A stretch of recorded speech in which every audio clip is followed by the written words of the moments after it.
किती कमावतेस ग तू इंस्टाग्राम वरून?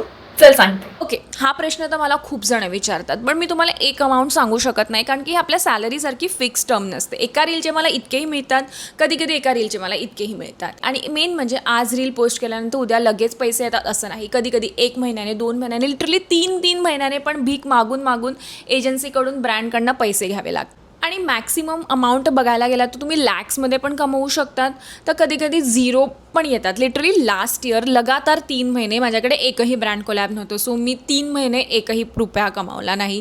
तर काही काही महिन्यांमध्ये मला मोर दॅन लॅक्स वगैरे सुद्धा मी कमवलेत इंस्टाग्रामवरून. सो ते आपल्या ते फिक्स्ड नसतं. ते आपल्या ब्रँड कोलॅब, किती ब्रँड्स येतात, काय येतात, आपली रीच कशी आहे, फॉलोअर्स किती, यावरती सगळं डिपेंड. आणि जर तुम्ही फुल टाईम क्रिएटर असाल तर तुमची फ्रिक्वेन्सी पोस्ट करण्याची जास्त असते. पार्ट टाईम माझ्यासारखे असाल तर आपल्याला नेहमी वेळ नाही मिळत नेहमी पोस्ट करायला. पण जेवढं तुम्ही जास्त पोस्ट कराल तेवढे ब्रँड डील्स पण जास्त येत असतात. एक UGC म्हणजे युजर जनरेटेड कॉन्टेंट असतं, जे तुम्ही फक्त शूट करायचं आणि सर्व एडिट वगैरे करून ब्रँडला द्यायचं. सो ब्रँड त्यांच्या पेजवरती ॲड राईट्ससाठी वगैरे यूज करतात. तुम्हाला पोस्ट करायची गरज नाही. सो त्याचेही बरेचसे चांगले पैसे मिळतात. ब्रँड डील्स कशा घ्यायचा, ब्रँड्सना अप्रोच कसं करायचे, फॉलोअर्स कसे वाढवायचे, व्हिडिओज कसे बनवायचे, हे सर्व जाणून घ्यायचं असेल तर मला कॉमेंटमध्ये सांगा. नेक्स्ट पार्टमध्ये मी नक्की बनवीन. बाय.